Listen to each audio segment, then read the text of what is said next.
Bread पाण्यात भिजून घ्यायचे. भिजवलेले ब्रेड एका भांड्यात टाकायचे. त्याच्यामध्ये थोडेसे उकळलेले बटाटे चुरून टाकायचे. आता त्याच्यामध्ये कॉर्नफ्लावर, चिली फ्लेक्स आणि कोथिंबीर टाकायची. आता त्याला मळून घ्यायचं आणि आता त्याचा एक रोल तयार करून घ्यायचा. हव्या तशा पीस मध्ये कापून घ्यायचं. आणि आता मी काट्या चम्मचने त्याला अशी डिझाईन दिलेली आहे. याला आता चांगलं तळून घ्यायचं. आपला ब्रेड पासून मस्त स्नॅक्स तयार झालाय. हे तर मम्मी खाऊन सांग कसं झालंय. वाव, ओंकार मस्त बनवलंस रे. हा ना मम्मी.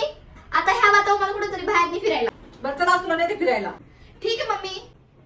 अरे हा मम्मी, मला तुला काहीतरी विचारायचं होतं. आजकाल तुझा चेहरा एवढा ग्लो कसं काय करतो?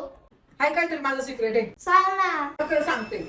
तर मी रोज सकाळी ना डर्मडॉगचं अल्ट्राव्हायलेट सनस्क्रीन वापरते. हे माझ्या स्किनला सूर्याच्या हार्मफुल किरणापासून प्रोटेक्ट करते. आणि यामध्ये SPF 50 आणि 4% नायसिनेमाइड आहे, त्यामुळे स्किन प्रोटेक्ट होते आणि हळूहळू टॅन कमी व्हायला मदत होते. याला हलका पर्पल टिंट आहे, स्किनला ना लगेच ब्राईट आणि इव्हन लुक देतो. हे खूप लाईट वेट आहे, अजिबात चिकट वाटत नाही आणि लावल्यानंतर ना एक छान कुलिंग फील. हे झालं दिवसभरासाठी. पण रात्रीसाठी मी डर्मडॉग 2% कोजिक ऍसिड नाईट क्रीम वापरते. यामध्ये कोजिक ऍसिड, नायसिनेमाइड आणि अल्फा अब्युटिन आहे, जे पिगमेंटेशन, डार्क स्पॉट आणि अनइव्हन स्किन टोन कमी करायला मदत करते. ही क्रीम रात्री त्वचेला आतून सुधारायला मदत करते, म्हणून सकाळी त्वचा फ्रेश आणि ग्लोईंग दिसते. यामध्ये राईस वॉटरचे गुडनेस आहे, स्किन सॉफ्ट आणि स्मूथ वाटते. दोन्ही प्रोडक्ट purple.com वर अवेलेबल आहेत आणि सध्या हायस्ट डिस्काउंट वर आहे. स्क्रीन वरती प्रोडक्ट टॅग केलेले, जर तुम्ही तिथूनही घेऊ शकता.